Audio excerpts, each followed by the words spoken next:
Well, hello, everyone. Welcome to the Writer's Tribe Talk Show. I am so glad you're here with us, and I'm especially glad that my guest is here with me today. She is Mary Carroll Moore. She is an award-winning, best-selling author, and we are going to talk to her right after this.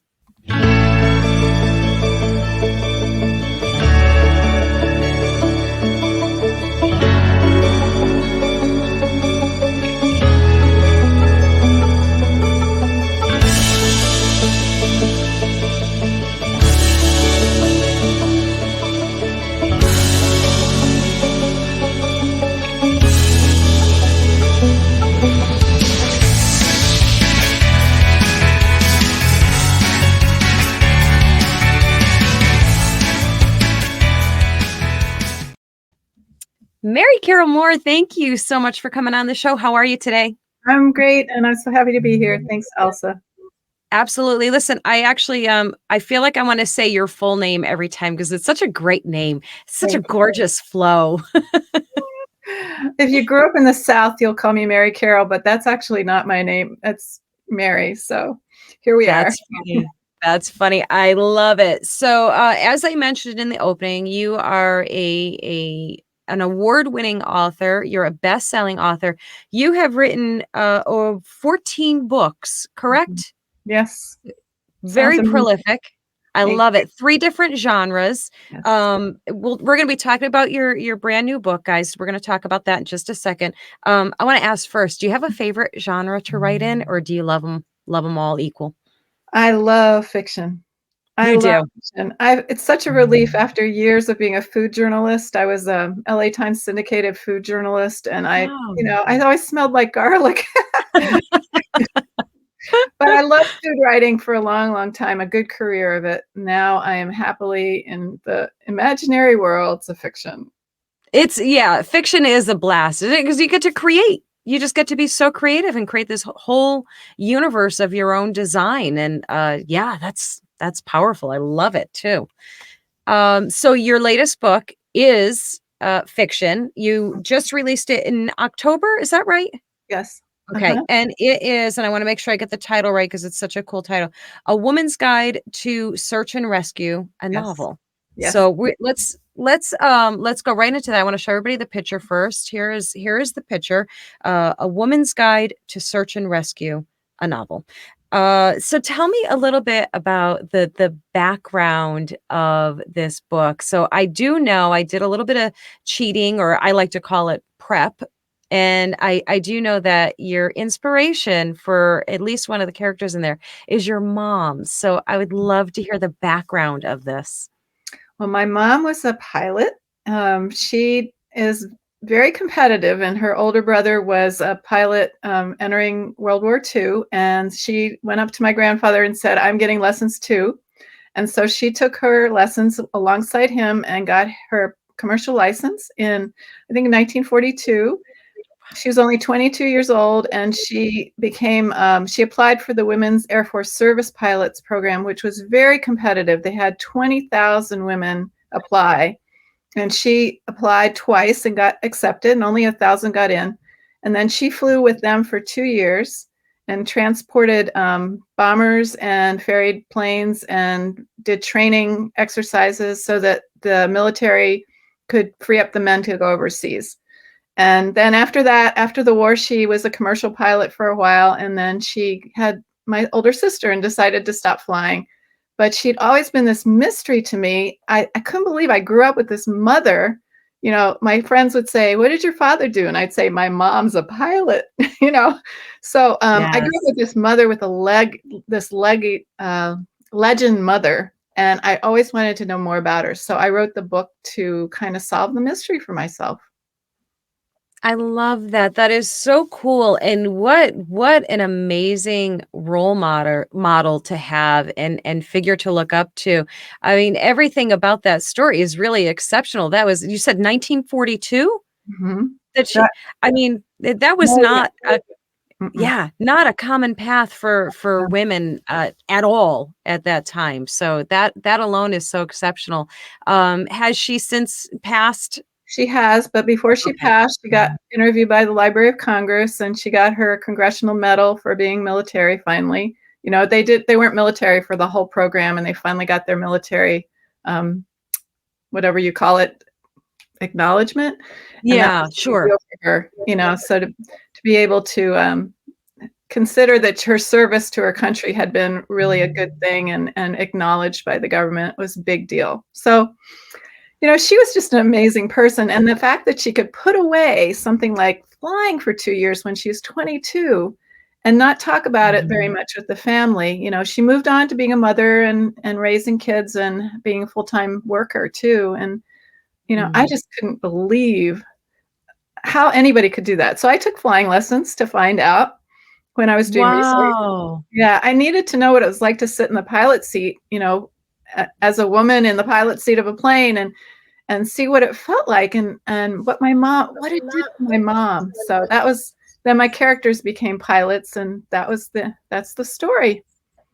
I love it. That is so, so cool. And that's funny because one of my questions for you was about your research for your characters, because this is it's a unique character arc, really. It's a unique character job. You know, everybody else is they're always writers, they're always executives, they're always, this is different. This is really different and unique, which if you don't have any kind of background on that, like you said, the research for that is the hands-on part of it is a little bit different than going to visit an island somewhere.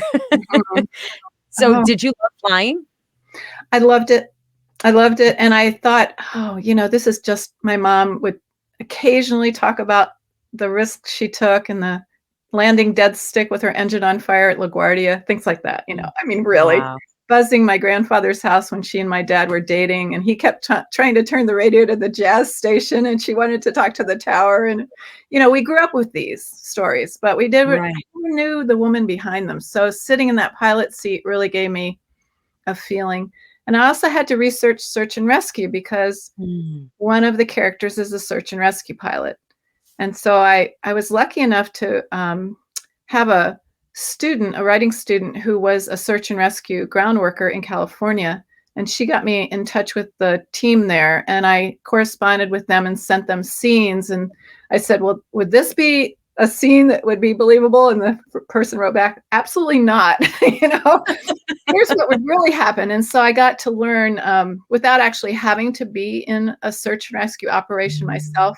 I got to learn. And my biggest compliment was a search and rescue pilot wrote me after he read the book and he said, this is totally accurate. So I thought, oh, you know, Yes, and as we well know, as authors, we well know that your readers will absolutely call you out if something isn't accurate. mhm, And that's an awful feeling, because you really try and you want to do your best to tell the story with as much, it's almost funny in a way. You're telling a fiction story with as much reality as you possibly can, so to make it relatable, of course. So that is high compliment I thought indeed.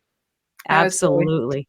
because I really don't Oh, wanna mess up on those technical details. It blows the book apart, you know, you have to have the sure. flying accurate. She crash lands in the beginning scene, and I had to have her walk away and have the plane explode, and, you know, how do you do that? So, again, I tapped into my students, one of whom was a flying instructor, so she and her cohorts helped me a lot. I Mhm. was very lucky. I don't know. I took some risk going into that kind of scene. I could have just, like you said, stayed with somebody that was a writer or a business professional, but I had another mission with this book. Funny though, I think what's especially cool about that too is that I think, and I hate to put all the stereotypical things, but they are what they are. I think that probably makes the book appealing to men as well as women because we always think that, certain genres are aimed towards certain, groups. But that widens your audience perspective right there because men, not to say, you always have to give disclaimers on everything you say. There, of course, women love action and adventure and all of the things, but that is typically men really love that, especially. So I think that's great that it opens your book is open to such a wide audience, and that's fantastic. and hard to Yeah, do, really. it is, and I didn't expect men to like it. I actually felt like it was women's fiction. It's about two Sure. strange sisters reuniting and, but I've gotten tons of compliments. I mean, tons, like maybe a dozen or more compliments from male readers who said, "This was great," and I thought, "Oh," it makes me feel like I've crossed boundaries. I've Yes. opened this, like you said, opened the field up that men can read this and feel involved in the action and adventure and even in the Right. relationships. So, Mhm. good. And speaking of your 2 female characters, they're so different and so intriguingly different. Your main character, I don't know if it's correct me if it's not really fair to call her the main character, but, I guess she is your protagonist. She is a, famous, musician, is that right? Mhm. Indie Okay, cult musician, yeah, mhm. She's got and, a cult following, yeah. okay, so yeah, so that's cool in itself. The storyline is just so fascinating to me, and I personally thought so brilliant, and it is at the very top of my to be read list. You know the to be read list. You know how Ah, long they are. So when you start shuffling them around, don't tell any of the other people that I won't. I feel very flattered, thank you. yeah, no, I thought the storyline just sounds absolutely fascinating and just such a fun, great read, and I took a peek on Amazon and saw those Amazon reviews, all Mhm, 5-star reviews, and there's quite a lot of them. So there is a very good consensus that this was a really mhm. well-written book, so, you have every right to be proud of that book baby of I'm yours. amazed. I've done 14 of these, and this is the first one that's really had jet fuel. I mean, not to use a flying metaphor, but really, all the other ones were slow burners. They've lasted a long time. They've done well, but this one took off, and pre-orders put it in the Amazon bestseller category. So my friend wrote me. She said, "You're a hot new release." I said, "What's that?"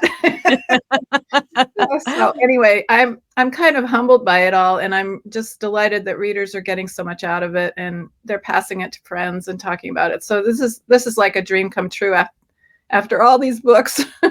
Sure. Oh, absolutely. I totally understand that. Yeah, and it's one of those things that it's one of those books, and I'm putting the words out into the universe that boy, I would love to see this as a movie. I think it would Yeah, make an amazing, me too. wonderful movie. So if this gets into the right line of sight or ears of somebody in that lane, I would love to see that happen for you. That would be so, so cool.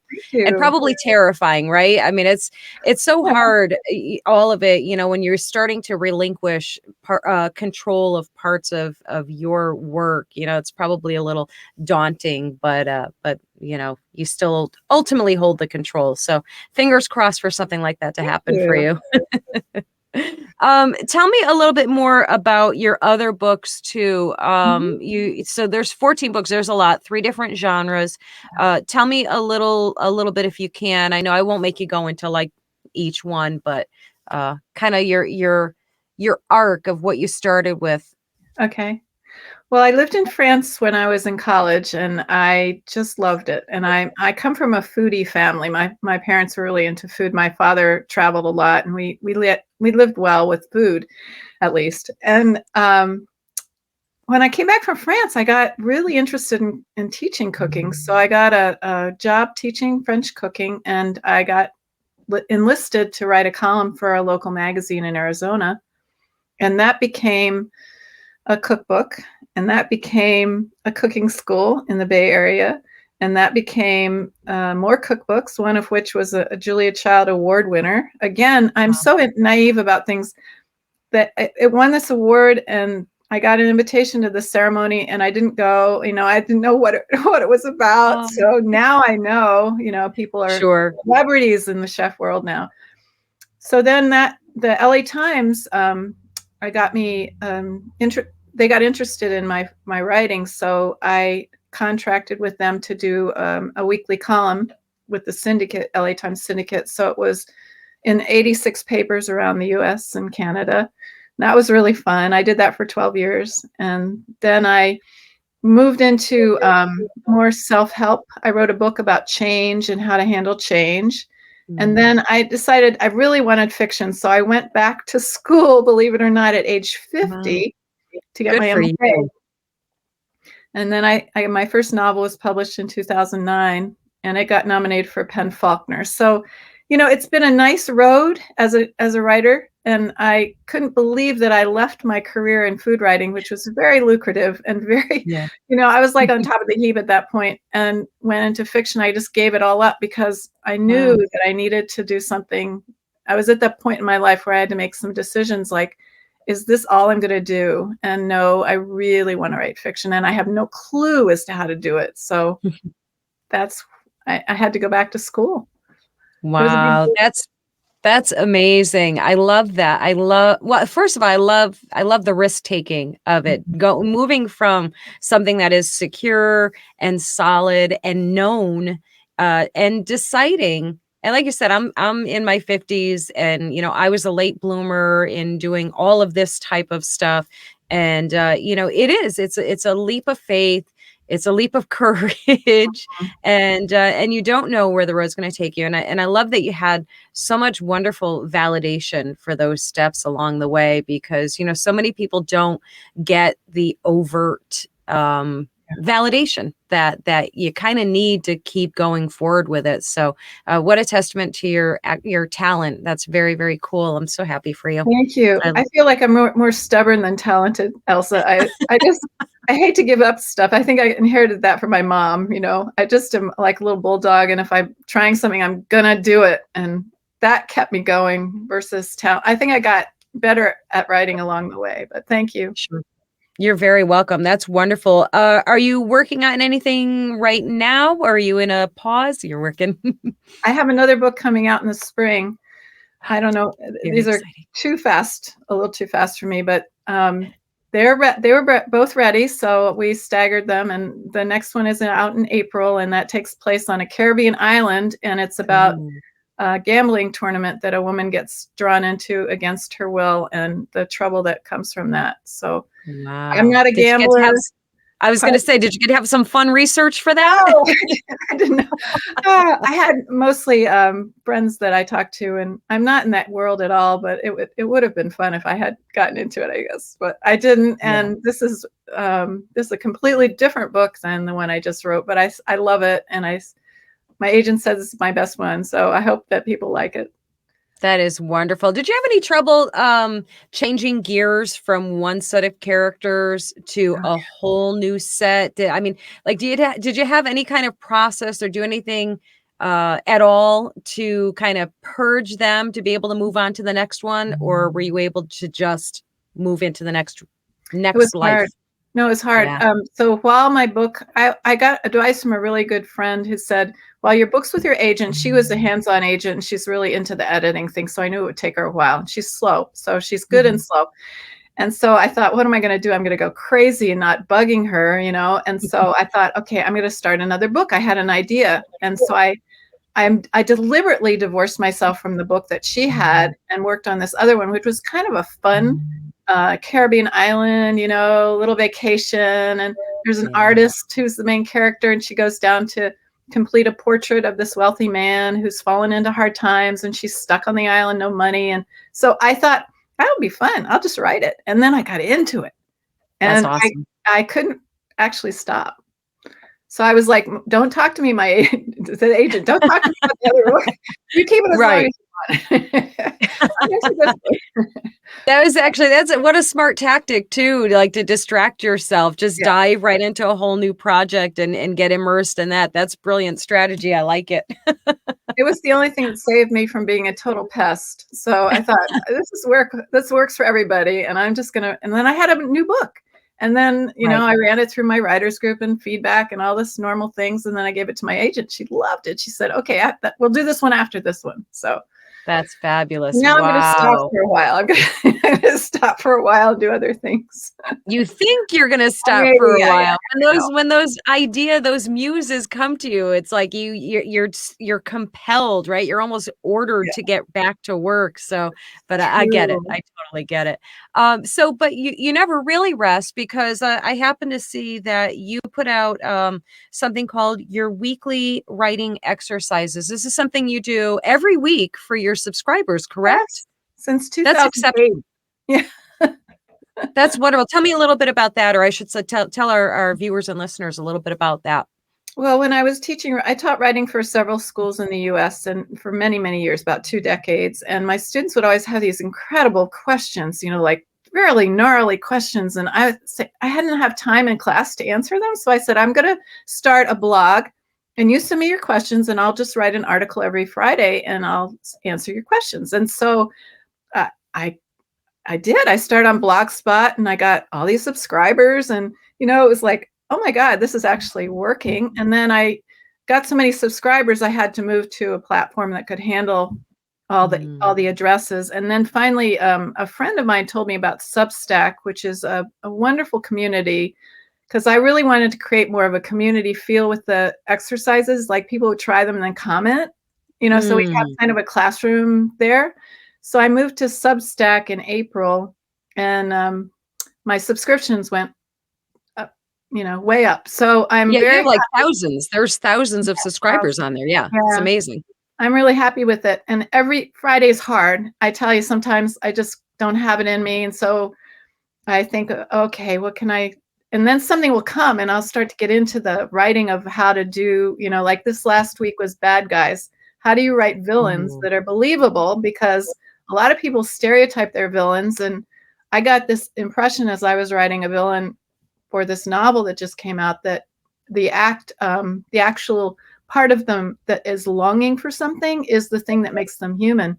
So if you can find out what your villain really longs for, you can make them a little bit more not necessarily relatable, because they're not really relatable people, but at least more believable. And I did an essay on that, and it's gotten very good response. So I think the idea is that you can get a very kind of rhythm going with with the people, and I love that. I love the whole idea of just having an audience, not an audience, but a group of readers that are going to, I don't know, carry me along. And I just have a great time with it. Every week I sit I down, I love think, it. I don't know what I'm going to write about, and then I come up with something. So I guess I'll That's keep going. fabulous. Not only is it fun and great for you, the next amazing thing about that is that you're helping so many people spark their creativity, help problem solve for them in their own writing. And I think that's such a huge gift. And I think that is one of the things that I truly love the most about the author community, that I have yet to meet. So I know they exist, but I've yet to meet a fellow author who isn't excited about and doesn't love sharing what they know. And I think that's such a great gift in itself to kind of pay it forward, put the hand out, hand up, and help the next ones up, because there's room for everybody. And there just can't be enough creativity in the world. So the more the merrier, the more the better, really. So that's wonderful. And I think I have it on here. So we're gonna put that up, and make sure you correct me if I have something wrong there. That is your website, right? It's my website. You know, Yeah. that'd be embarrassing if I put it up there and that wasn't right. I have to No, take it off you real got the quick. No. spelling right, which is unusual. People don't get the spelling right. 2 R's, 2 L's, 2 O's. Yes. Yes. Thank you. Yeah. So, and everything is on there, correct? Your blog, where they can subscribe for your, Mhm. weekly writing exercises, your books, of course. Do you have any events coming up? Are you doing any touring around at all for the books, or is it I mostly? did. I did in the fall, and I'm home with my family for Christmas and just kind of Nice. settling in now. And that's until the next book starts. I think that's going to be my way, just do online stuff. But I had a really, really fun time touring for this last book. It was so fun. But now I'm tired and I want to Yeah.